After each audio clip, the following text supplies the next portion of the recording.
Hi friends, இல்லையா சதுர்த்திக்கு நம்ம விளாம்பழம் வச்சு சாமி கும்பிட்ருப்போம். அந்த விளாம்பழத்தில் நம்ம இப்போ டிஷ் செய்ய போகிறோம். விளாம்பழம் வந்து கொஞ்சம் புளிப்பாக இருக்கும் சாப்பிட்றப்ப, அதனால அதோட ஒரு சில பொருட்கள்லாம் சேர்க்குறப்ப அது சாப்பிட்ற மாதிரி ஒரு திகட்டாமல் சாப்பிட்ற பக்குவத்துக்கு வந்துடும். அது இப்போ நம்ம செய்ய போகிறோம். விளாம்பழத்தை இந்த மாதிரி நம்ம உள்ளுக்குள்ளே இருக்கிறத ஸ்பூன் வச்சு உள்ளுக்குள்ளே இருக்கிறத நம்ம க்ளீன் பண்ணி எடுக்கணும். எடுத்துட்டு கொட்டை இந்த ஓடு விழுகாமல் உள்ளே இருக்கிறத மட்டும் நம்ம எடுக்கணும். எடுத்தது இங்கே இருக்குது. இதோட நம்ம இப்போ 1/4 ஸ்பூன் மிளகாப்பொடி, தனி மிளகாப்பொடி,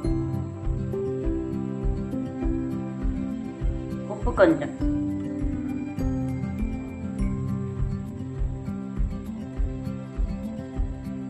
வெல்லம், மண்டை வெல்லம் ஒரு 2 ஸ்பூன்.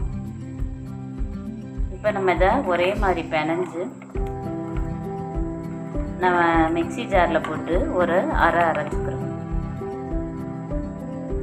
அதில் கொஞ்சம் இந்த விதையாக இருக்கும், அதனால் இதை நம்ம போட்டு ஒரு அரைச்சிக்கிட்டோம்னா அந்த விதையெல்லாம் அரைப்பட்டுரும். இன்னும் 2 ஸ்பூன் போட்டுக்கிறோம். புளிப்பு ஜாஸ்தியாக இருக்கிறதுனால வெல்லம் வந்து நம்ம எக்ஸ்ட்ரா போட்டுக்கிறோம். மொத்தம் 4 ஸ்பூன் போட்டுக்கணும் பெரிய ஸ்பூனில். விளாம்பழத்தை இந்த மாதிரி நம்ம அரைச்சி கொஞ்சம் சின்ன சின்ன உருண்டையாக செஞ்சு வச்சுருக்குறோம். இதை எடுத்து 2 சாப்பிட்றப்ப இது காலியாயிரும். நம்ம உடம்புக்கு ரொம்ப நல்லது விளாம்பழம். அதனால் இந்த மாதிரி செஞ்சு பாருங்கள் ஃப்ரெண்ட்ஸ். சாப்பிடவும் ரொம்ப டேஸ்ட்டாக இருக்கும். இந்த காரம், உப்பு, இனிப்பு 3 அந்த புளிப்போடு சேர்றப்ப டேஸ்ட்டு ரொம்ப நல்லாயிருக்கும். நம்ம உடம்புக்கு ரொம்ப நல்லது. Okay, bye friends.